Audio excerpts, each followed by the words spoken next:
Hello. Hello. So, magandang araw po sa inyo lahat. This is the day the Lord has made. This is the day that the Lord has made. So, I will rejoice. Nagpapasalamat ako sapagkat ako'y pinili ni Lord para magbahagi ng mabuting balita. Amen? Amen. Sabi mo sa katabi mo, gagamitin ka ni Lord. Gagamitin ka ni Lord. Diba? Ikaw lamang ang nagtiwala sa akin. Yes. O Diyos, hindi kita ibiguin. Magtatapat sa iyo. Maglilingkod ako. O Diyos. Ikutin ko. Nagbuti-buti. Amen? Amen. So, ang topic po natin ngayon is eternal awareness. Wow. Eternal awareness. Yan. Bakit kailangan natin maging aware? Sapagkat sa mundo po natin ngayon, nasa huling panahon na po tayo. We are in the last days. Amen? Paano masasabing last days na? Kasi meron nangyayaring gera. May nangyayaring Doon. lindol. Tagutong. Di ba? Kailan lang nakaraan linggo, nagkaroon tayo ng mahal na araw. Di ba? Kasi na yung iba, malungkot sila kapag mahal na araw. Yung iba nag-uwelga. Bakit? Mahal ang bili. Kaya pala mahal na araw, mahal ang bili. Mahal ang gasolina. Mahal ang 101 na. bigas. Di ba? Kaya, pero sa mga anak ng Diyos, hindi tayo apektado. Amen! Amen. Di ba? Amen. Tuloy-tuloy. Yes. Tuloy-tuloy. Amen. Tuloy-tuloy ang pagpapahal. Hallelujah. Dito sa Efeso chapter 1, verse 3, ako muna magbabasa. So, standby ka lang, sir. Yes. So, Efeso chapter 1, verse 3. Sabay-sabay natin basahin, purihin ang Diyos na Panginoon sa Kristo. Pinagkalooban niya tayo ng pamahalang spiritual na nagmumula sa langit dahil sa pag-ipag-isa natin kay Kristo. Hello? Sino hindi nakapag-isa kay Kristo? Kung tinagap natin si Jesus sa ating buhay, tayo ay nakapag-isa sa Kanya. At naranasan natin yung spiritual blessing. Hello? Spiritual blessing. Ang tanong, spiritual blessing ba nabibili? Hindi. Pumunta ka sa tindahan, pabili nga ng joy. Pabili nga ng patience. Diba? Pasensya. Pabili nga ng pag-asa. Oh. Diba? Hindi mo mabibili yan. Kasi hindi lahat ng pera nabibili. Hello? Yung buhay ng tao, hindi rin nabibili. Amen? So, naisin natin yung spiritual blessing. Hindi lang material blessing.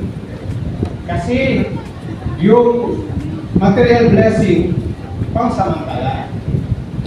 Pero yung eternal blessing, pangsamantagal. Pang walang hanggan. Hello?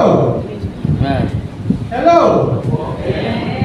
Ang mga natututo, magsabi ng amen.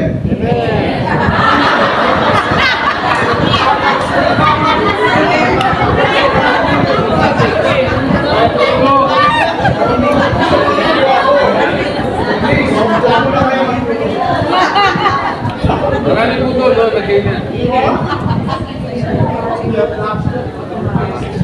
Ano ibig sabihin ng eternity? Eternity is timeless existence. Walang katapusan. Di ba? Walang oras. At walang kalendaryo. Ganyan sa eternity. Hello? Pang walang hanggan. ang awareness po, ang ibig sabihin yan is a state of being conscious. Diba? Ang sinasabi ni Bishop, ang conscious tayo. Amen? Sabi ko nga kanina, bakit kailangan natin maging conscious? Kasi tayo po ay nasa huling panahon na. We are in the last days. Hello? Kaya yung mga natutulog, Sabi ng ine. Sabi ng gumising na! Amen? Yung mga walang ginagawa, Gumawa na! gumawa na! Kumilos na! Yes! Hello? Yes! Di ba? Pag-join sa training. Binigyan ka ni Lord ng authority, kapangyarihan. Gamitin mo. Di ba, Pastor David? Di ba? Gamitin natin yung authority na binigay sa atin ng Panginoon. Hello? Ang lahat ng anak ng Diyos, bibigyan ko kayo ng kapangyarihan. Papabasa inyo ng banal na Espiritu. At ikaw ay magiging Saksi ko. saksi. Hindi mo ba? Saksi ng ating Panginoon. Hello? At syempre, iwaksin natin yung masama. Panikuran ang kasalanan. Alam niyo ba yung istorya ng mayaman at si Lazaro? Sino nakakaalam? So ito yung ating talakayin sa oras dito. Ang mayaman at si Lazaro. So Lucas chapter 16 verse 19 to 20. Basa. May isang mayaman laging nakasuot ng mamahaling damit at sagaling sa pagkain araw-araw. May isa namang pulubi na nangalan Lazaro na tatagdag sugat sa katawan at nakaiba sa may pintuan ng mayaman. So dalawang tao ang makikita natin dito.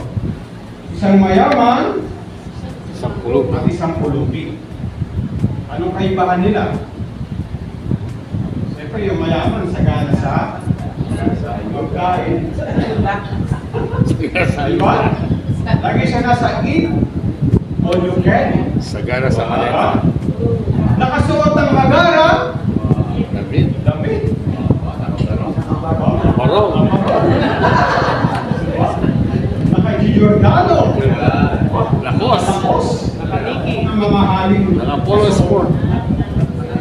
Sa kabilang dako, mayroon isang pulubi na ang pangalan ay Lazaro. Bakit kaya yung mayaman walang pangalan? Yung pulubi meron. Kasi siguro baka kapag binigyan ng pangalan, baka maging kapangalan pa natin yung mayaman. Kaya hindi na lang binigyan ng pangalan. Amen? Di ba? Mayaman si Lazaro, ang mayaman at si Lazaro. Sa verse 16 to 22, basa. Sangat makapusin Ang lamang ang buko sa bubulog mula sa hapag ng mayaman. Doon nilalapitan siya ng aso at dinidilaan ang kanyang mga sugat. Namatay ang pulubi at siya dinala ng mga anghel sa piling ni Abraham. Namatay rin ang mayaman at inilibing. Diba? So nakita natin dito ang kamatayan ay dumarating sa buhay ng tao. Mayaman o mahirap. Hello? So anong pinagkaiba nila? Nung namatay si Lazaro, siya ay napunta sa langit. Di ba? Pero yung mayaman, saan napunta?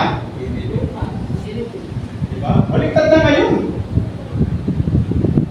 Nung si Lazaro ay naghihirap dito sa lupa, nakaroon na siya ng mga pagsubok. Di ba? Pero nung namatay siya, siya ngayon ay inaaliw sa langit. Pero yung mayaman, anong napansin niyo? Mayaman nga siya rin sa lupa, pero pagdating sa kabilang buhay, wala, hindi niya naranasan. Hello? Kaya yung kayamanan ng tao, yung pera ng tao, panlupa na. Amen? Hindi mo mababayaran kahit marami kang pera. Hindi mo pwede suhuran. Suhulan. Di ba? Papasukin mo kung marami akong pera. Di ba? Kahit marami kang ginto, hindi ka pa rin makakapasok sa langit kasi yung ginto. Dinalakaran lang punto. Amen? Di ba? So, nakita natin dito yung nangyari sa mayaman at sa mahirap. Sa verse 16 to 23, tuloy po natin ang basa. Nakita natin sa daigdig ng mga patay, natanaw ang mayaman si Lazaro sa piling ni Abraham. Kaya sumigaw siya, Amang Abraham, maawa po kayo sa akin, utusan ninyo. Si Lazaro na isawsaw sa tubig ang dulo ng kanyang daliri at basahin ang aking dila dahil ako'y naghihirap sa apoy na ito. Ano? So nakita natin dito, naalala ng mayaman nung siya ay nasa impyerno, si Lazaro nakita niya, natanaw niya. Si Abraham nakita niya. So ibig pa lang sabihin, kapag ang tao ay nasa impyerno, ano pa rin yung memory niya? Di ba? Kasi naalala niya si ano eh, si Lazaro eh, tsaka yung mayaman. Di katulad sa langit, kapag nasa langit ka, di mo na iisipin kung ligtas ba yung mahal mo sa buhay. Di ba? Kasi tatanggalin ni Lord yun. Sabi nga nila, tatanggalin daw ni Lord yung mga alalahanin mo kapag nasa langit. Di ba? Hello? So nakita natin dito ang mayaman. Siguro ang sabi niya, kung may babalik ko lang. Kung may babalik ang dati ko pagmamahal, pagka-iingatan at kahalagaan. Kung may babalik ko lang, ang init ng puso, ang gusto ko ako ay lagi na sa piling mo. Amen? Di ba? Wala sa una ang pagsisisi. Ang pagsisisi ay laging nasa huli. Di ba? Sayang kung nakinig lang ako kay pastor. Kung nagtutulog siya, hindi ako natutulog. Wala sana ako sa impyerno. Di ba? Kung nagsishare siya, hindi ako nagsiselfone. Di ba? Wala sana ako dito. Diba? Kung nagsisimba ako, dahil din ako pagkapamunyo na.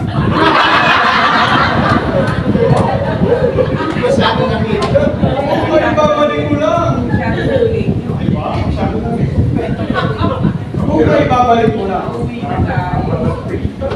Yung iba kinakanta nila, sayang.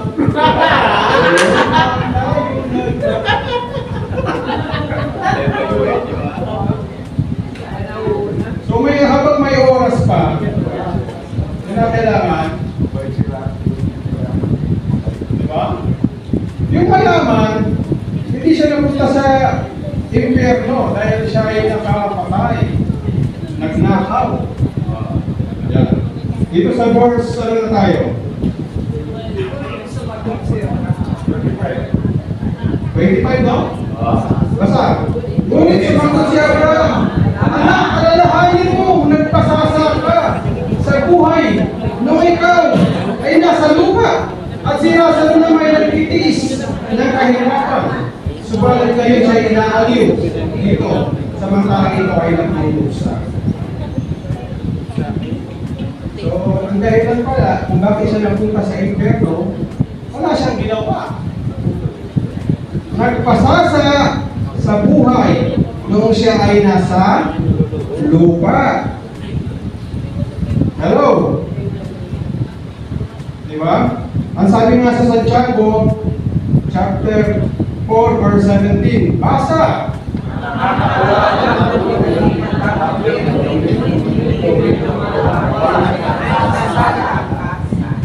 sabihin pala, kapag wala kang ginagawa, ikaw pa rin ay nagkakasala. Ibig sabihin nun, alam mong tamang mag-pray, hindi ka nag-pray. Alam mong tamang magbasa ng Biblia, hindi ka nagbabasa ng Biblia. Ikaw ay nagkakasala. Di ba? Alam mong tamang mag-devotion o mag-evangelize, hindi ka nag-i-evangelize. Siguro ang dahil mo, ayokong evangelize yung kaibigan ko kasi kaaway ko eh. Baka maya pagka na-evangelize ko siya, maligtas siya, mapunta siya sa langit. Hayaan mo siya mapunta sa langit. Kasi kaaway, di ba? Utos ng Panginoon, love your enemies. Di ba? Paano po? Binigyan ka ng kapangyarihan na magpalayas ng demonyo to heal the sick. Pero hindi mo ginagawa. Ikaw ay nagkakasala. Aha. Hello? Kaya pala, kahit na wala kang ginagawa, hindi sapat yun para kasalanan dapat may gagawin ka eh. Amen? Hello? Ang matutulog magsabi ng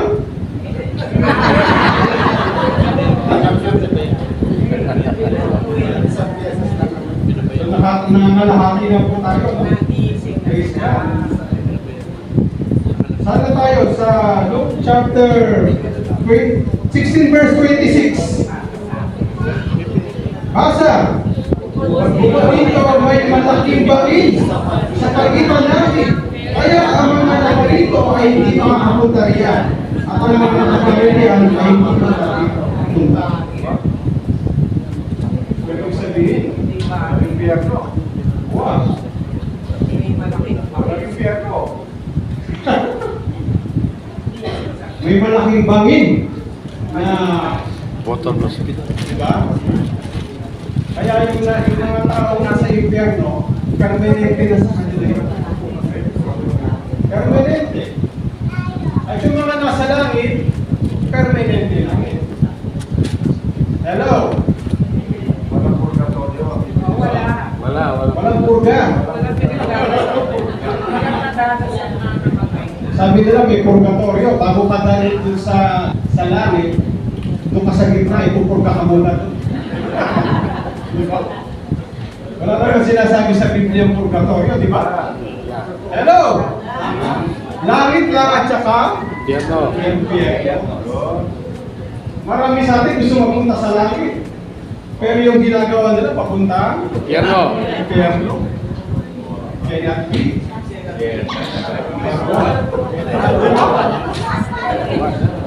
So, hallelujah! Algebra. Saan na tayo?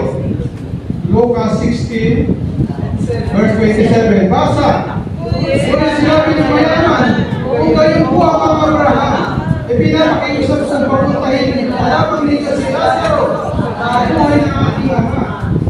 Sa aking limang kapatid na lalaki. Subuhin mo nila siya upang sila ibigyan babala. Hanggang di sila umantong sa dakong magduro siya. Biglang nagkaroon na ngayon ng kabag yung mayaman. Mabait, mabait. Naging mabait na siya. Kaso nahuli na ang lahat. Diba? Marami sa atin, sayang. Diba? So, habang may oras pa, kailangan gawin na natin. Hindi yung pagpatay na. Aha. Mas may kasabihan na tayo, ano pa ang damo, Kung patay na ang kabayo. patay na ang kabayo. Diba? Kailangan habang maaga pa, pakainin mo na yung kabayo. Good. Malala niyo ba si Elias? Ito ang trono, nananapla.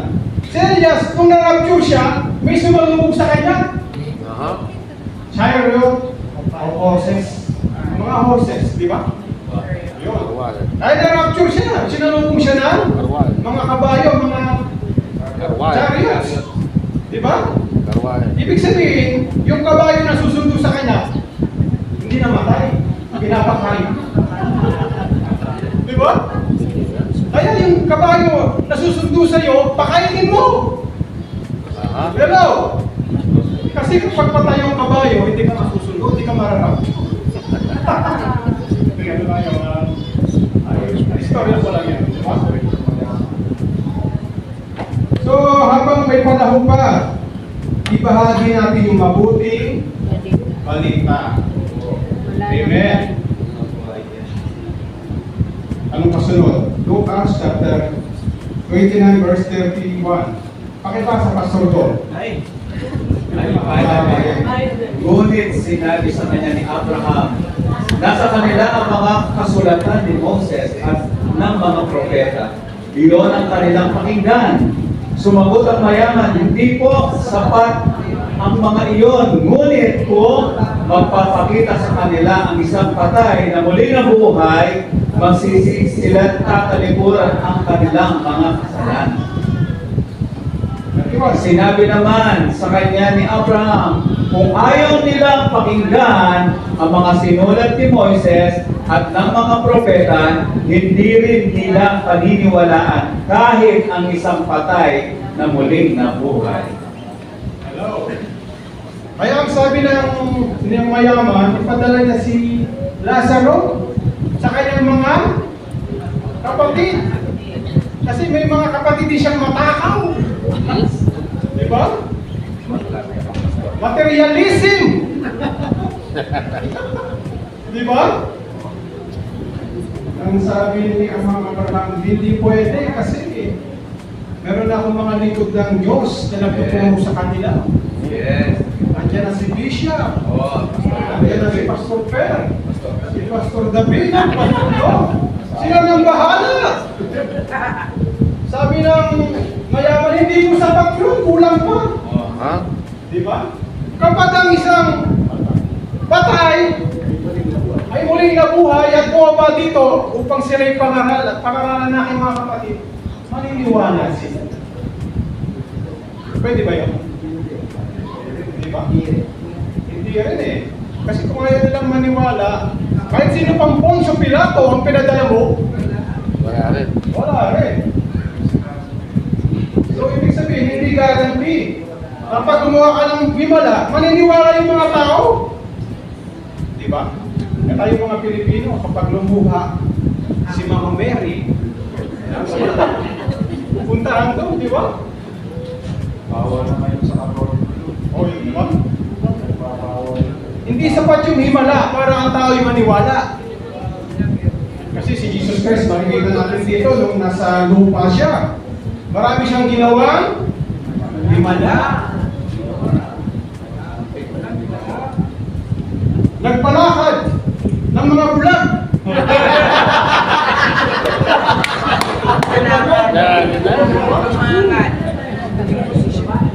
Nagpakita sa mga pilay. Diba? So marami ng himala si Jesus Christ na ginawa. Tindig Himalayan, no? Kaso yung iba, Palakad ng mga bulan. ano na lang, nagkahimala. To say to believe na lang. Diba? Hindi guarantee na kapag gumawa ka ng himala, maligtas yung tao. Diba, nung panahon ng Israelites, nakati na nga yung dagat eh. Hmm. Diba? Nung nakati yung dagat, nakita ng mga Israelites yun. And few days later, gumawa sila ng revolt. Few hours later. Diba? Sila ay gumawa ng masama. Diba? Naintindihan nila. Pabulan yung may garang. Naalala ko tuloy yung kanta ni Rico J. Puno. Oh! Ang tao'y marupok ay galing lumipok sa Diyos na ang lahat siya ang may dulo. Hindi kasi sila nakaano ng kingdom. Yun. Wala sila sa kingdom. O kaya nakapakinig ng kingdom, ninakaw ng demonyo.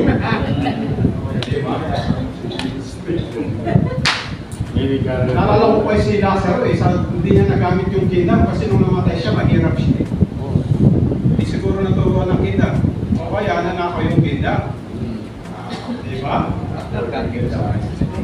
Kasi pag alam mo nasa kingdom ka, i-bless ka ni Lord. Good.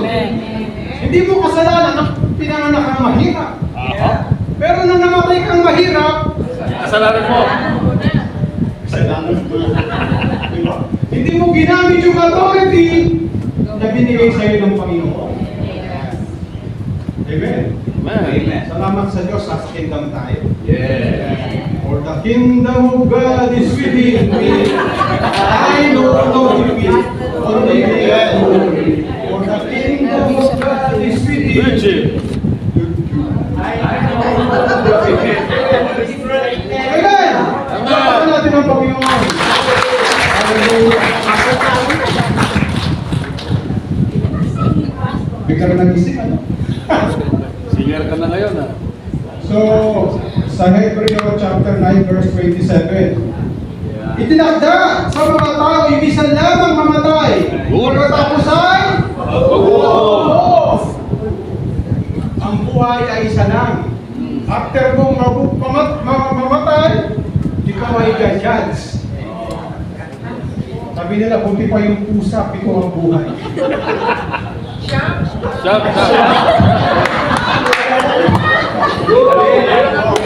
Nabawasan dalawa. Pero ang buhay natin isa lang. Kaya, Kalabaw, dito ba? Kalabaw. sinupin natin yung buhay natin. Isa lang yan. Yes. Hello? Amen. Di ba? Pakita natin yung mga nangyayari sa ating mundo. Mga gera. Di ba? Oo. Kaya kailangan maging aware tayo. Amen? Amen. So, there three truths will confront us on Judgment Day. Yeah. Three truths will confront us. So, ano yun? Sa ating pagharap sa Panginoon, kailangan ikaw ay may relasyon sa Panginoon. Good. Amen. Number one yun. Meron kang relasyon sa ating Panginoon. Hindi relihiyon.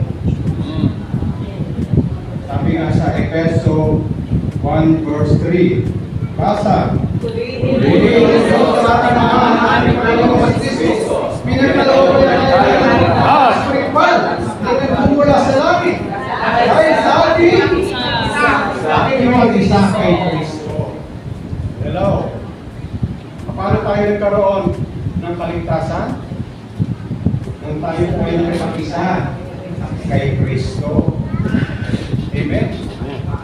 Tinanggap natin siya bilang Panginoon at tagapagligtas sa atin.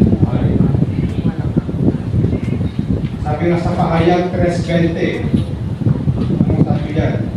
Tingnan mo, nakatayo ako, kumakatok sa lingguan. Kung hindi naman ang aking tinig at bubuksan ang pito, papasok ako sa kanya at kakain akong kasama. Hello? Ang Panginoon ay kumakatok sa pintuan ng ating puso. At kung siya ay ating pagbubuksan, siya ay papasok. At kasama natin sa pagkain.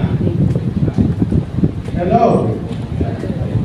Maraming churches, maraming nga sila. Kaso lang si Jesus nasa labas. Di ba? Kinakatok si Lord, papasukin ninyo ako. Ay, papasukin si Lord. Di ba? Kasi tingin nila si Jesus, tao lang daw. Hindi Diyos. Di ba? Kay Jesus Kristo lamang makakamta ng kaligtasan. Sapagkat sa silong ng langit, ang pangalan lang, ang ibinigay ng Diyos ay kaliligtas na tao. Hello! Example, sa buhay ni Zacchaeus. Ano di ba si Zacchaeus? Ano height niya? Ano yun siya, di ba? Minsan si Jesus Christ nangangaral. Eh dahil sa dami ng tao, hindi na makita kasi pandak siya eh. Di ba? So ang ginawa niya para makita niya si Jesus, siya ay nagpapihat sa Sikamoro. Sa panahon natin ngayon, kamanchili. Ano yung kamanchili? Yung parang sampalok na kulay green. Sarap yun. Matinik yun, di ba? Pero dahil sa kanyang desire na makilala si Jesus, anong ginawa niya? Umakyat siya sa puno. Sa kamanchili. Matinik yun, di ba? Kapag meron siyang desire na makilala si Jesus. Ikaw ba, may desire ka ba? Na makilala ka si Jesus. Kahit na mahirap. Hello? Ngayon ba sa atin, dumating lang sa pagsubok, ayaw na. Di ba? Dumating sa problema, ayaw na. Iniwan lang ng minamahal ang kanyang boyfriend, girlfriend. Ayaw na. Sabi mo sa katabi mo, magpakatatag ka. Hallelujah!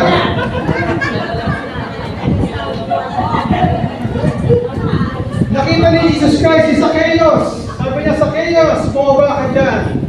Dadalawin kita. At si Zacchaeus ay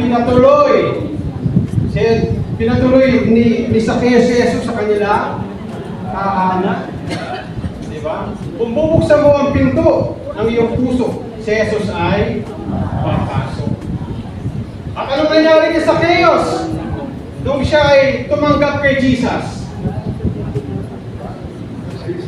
nagsisi siya. Paano siya nagsisi? Yung mga ninakaw niya. Diba? Yung ninakaw niya 1 milyon. Babalik niya ng 4 million. Sabi mo sana all. Sa mga politisya. Kasi kung gagawin ng mga politisya niya, wala nang mahirap. Wala nang hihingi ng ayuda. Di ba? Kasi bilyon-bilyon ng mga ninanakaw. Kailangan nila si Jesus. Amen. Para mabago ang ating bansa, ang ating bayan. Hello! Palapakan natin ang ating Panginoon. Una-una, magkaroon ka ng relasyon sa ating Panginoon. Number 2, tayo ay hahatulan ayon sa talento na binigay sa atin. How to use our talents. Amen. Sino-sino may talento rito? Lahat tayo meron, di ba? Amen. Ang tanong, pinapagamit mo ba kay Lord? Amen. Di ba? Sabi nga nila, kapag ang kutsilyo, hindi mo ginagamit, napupuro. Di ba? So, basa sa Mateo 25 verse 41 to 30.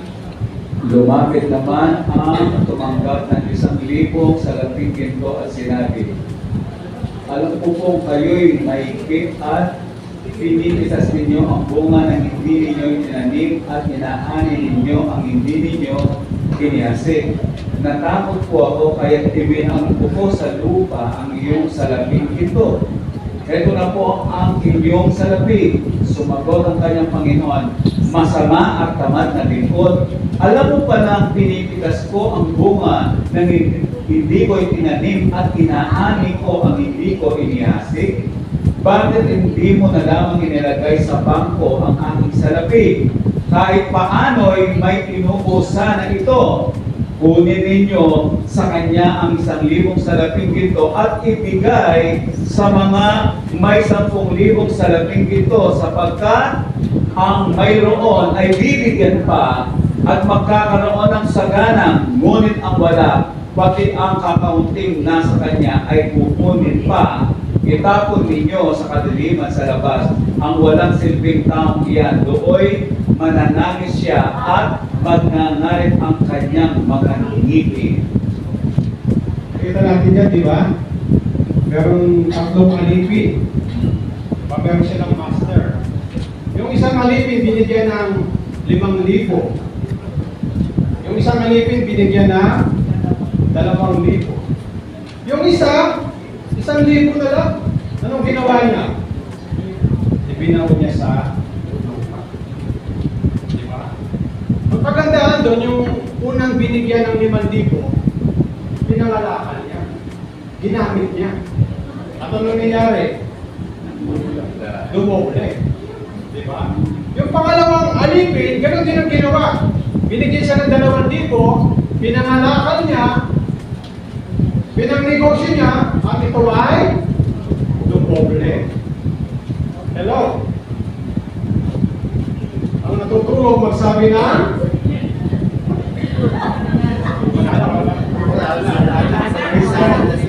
so makita natin dito, yung 1,000, imbis na yung pangalakal niya, imbis na ibang business niya, o ilagay mo lang sa bako, hindi niya ginawa.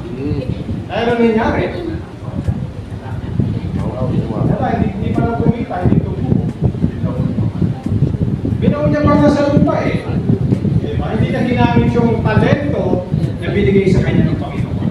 Kaya nung dumating yung Panginoon, naghanap siya, asan na yung yung mga binigay ko sa inyo. Ang sabi ng isa, ito po, yung 5, naging 10. Ang sabi ng Panginoon, magaling at tapat na alipin. Naway na pagkatiwalaan ka sa maliit na halaga, pagkakatiwalaan ka sa malaking halaga. Ganun din yung pangalawa. Ito po yung 2, naging 4. Anong sabi ng Panginoon? Magaling at tapat na alipin. Naging tapat ka sa maliit na halaga, pagkakatiwalaan kita sa malaking halaga. Eh yung isa, nung bumarap, ano nangyari? Natakot po ako, kaya binawon ko po sa lupa. Anong sabi sa kanya ng Panginoon? Tama. Walang kwentang alipin. Lumayas ka. Kunin mo 1,000 at ibigay dun sa may 5. Hello? Meron pasabihan tayo na pagkatiwalaan sa maliit, pwede pagkatiwalaan sa malaki. Sabi ni Jesus na kaya kailangan maging mabuting katiwala ko. Hello? Amen? Hallelujah! Kaya gamitin ko na magpagamit po tayo sa ating Panginoon. Amen! Gamitin natin yung authority, yung kapangyarihan binigay sa atin ng Panginoon. Di ba? Para pagdating ng ating Panginoon, welcome, my faithful servant.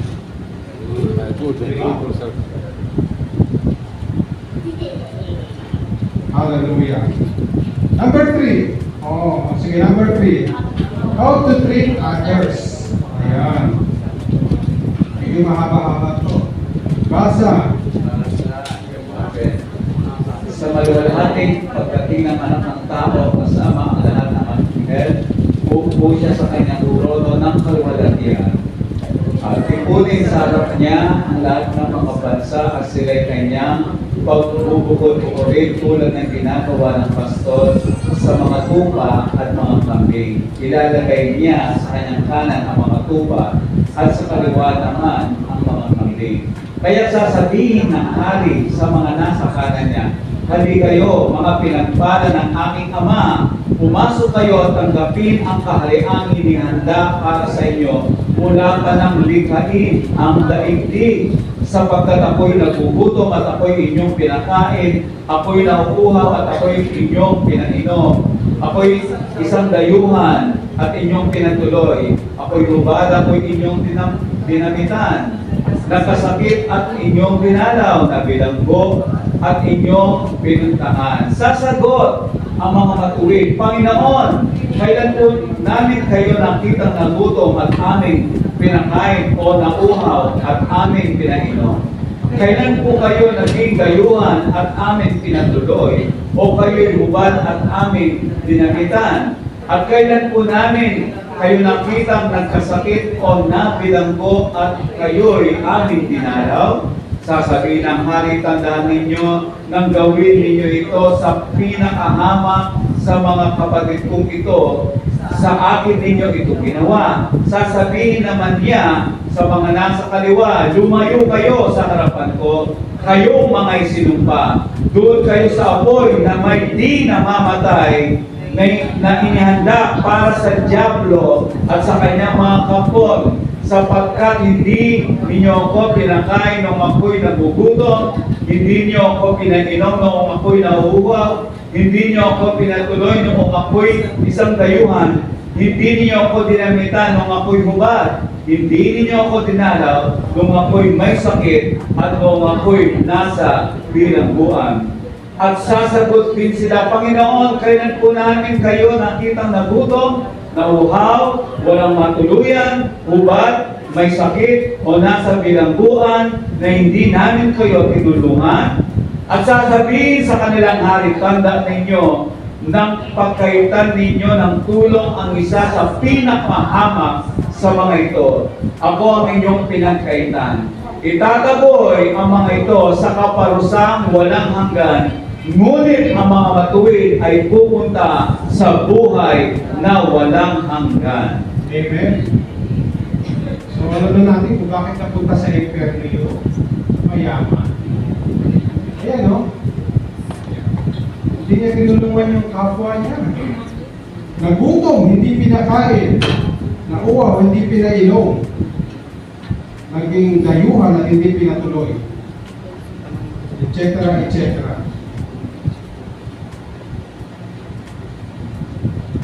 Hallelujah. So makita natin dito na kailangan mahalin natin yung ating kapwa. Loving God, loving people.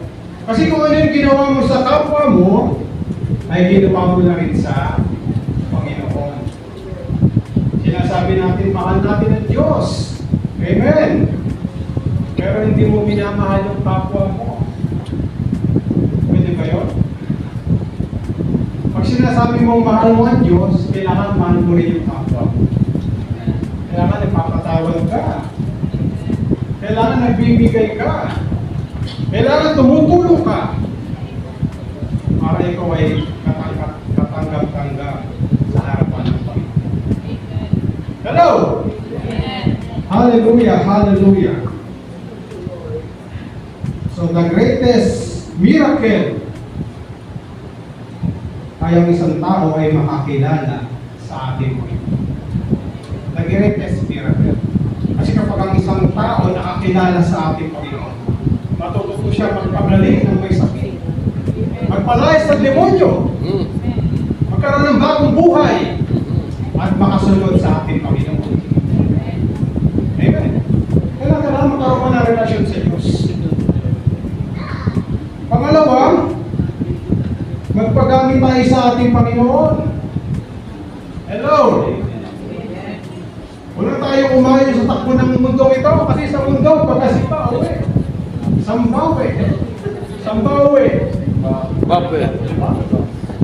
Sambales. Sambales. Kailangan may ginagawa tayo. Hello!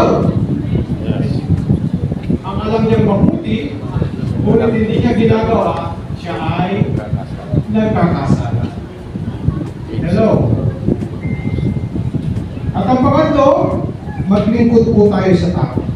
Yung binasa natin kanina. Kung yung ginawa natin sa ating kapwa, ginawa natin sa ating Panginoon.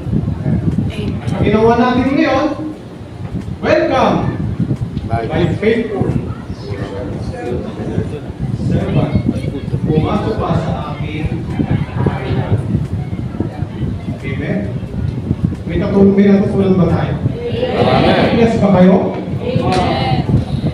So, ano yung pamagandang natin ng tatalakay? Internal awareness. Maging aware tayo. Maging conscious tayo. Para magamit at maging kalulugod tayo sa ating mga. Sige tayo, pray tayo. Tayo po ay maging pray.